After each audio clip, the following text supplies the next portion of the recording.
Shutter Island. Now when I saw the trailer for this movie, I did not think Martin Scorsese. Alfred Hitchcock, maybe, but not Scorsese. But that doesn't make the movie bad though. Shutter Island's based off a novel by the guy who wrote Gone Baby Gone and Mystic River. And personally, I've liked all the movies based off his books. Now for those of you who remember, Shutter Island was supposed to come out last November, but was pushed back to February. For what the studio said was financial reasons. Because the studio would just never lie to us about that. In any case, it's out now. So in Shutter Island, DiCaprio plays a US Marshal who, along with his new partner, have been brought to Shutter Island to investigate the mysterious disappearance of one of their patients. After that, welcome to Arkham Asylum, EX. Now I really did enjoy this movie, but for me, any movie that takes place in the puzzle factory has an automatic creepy factor to it. And this place is definitely creepy. It just has that creepy loony bin look to it. You know the one I'm talking about? Where like the walls are made of wet, slimy, moldy brick. And there's probably some creepy mad doctor scientist in a dungeon somewhere clipping electrodes to his nipples, bringing back the Frankenstein monster. You get the idea. Creepy. And that's pretty much what DiCaprio thinks of this place. The mad doctor scientist nipples thing. And after a little investigating, you get the feeling that there are secrets in Shutter Island that are not being said, and DiCaprio is determined to blow the lid off this place. As for the acting, it was pretty solid in this movie. Ben Kingsley plays the head psychiatrist in Shutter Island, and the guy's an accomplished actor, what can you say? I mean, he won an Oscar for playing Gandhi. Then again, he was also in The Love Guru.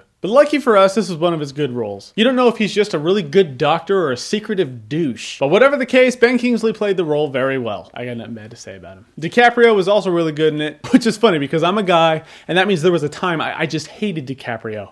I hated him with a passion because every girl would throw their panties at any movie he was in because he was in a movie about a sinking boat. And yeah, the secret's out. Every guy on Earth after Titanic just hated DiCaprio because we just wanted to be him. I don't know. But it's safe to say that for the past few years, he's established himself as a really good actor. And he shows it in this movie. So aces to you, DiCaprio, you little bastard. And Mark Ruffalo plays DiCaprio's partner, which is funny because I didn't think Ruffalo made movies anymore. And he was okay. Anyone could have played his role though. I guess they had to get a guy that wouldn't overshadow DiCaprio. We wouldn't want that. But I mean, you're not really watching the movie for Ruffalo. You're too busy admiring the crazies. This movie does a really good job at making you feel like you're on an island full of people who are just out of their minds. I mean, you can just see it in the trailer. You got Rorschach from Watchmen all like, you're rat in a maze. Then you got Casey Jones from Ninja Turtles with a big ol' scar across his face. And that creepy Smeagol looking chick from the trailer who's all like,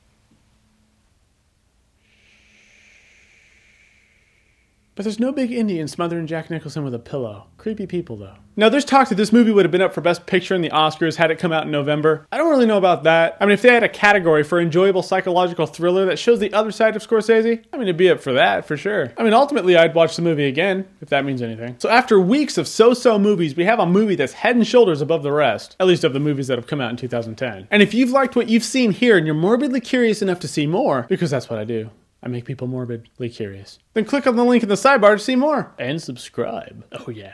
Till next time, I'm Jeremy.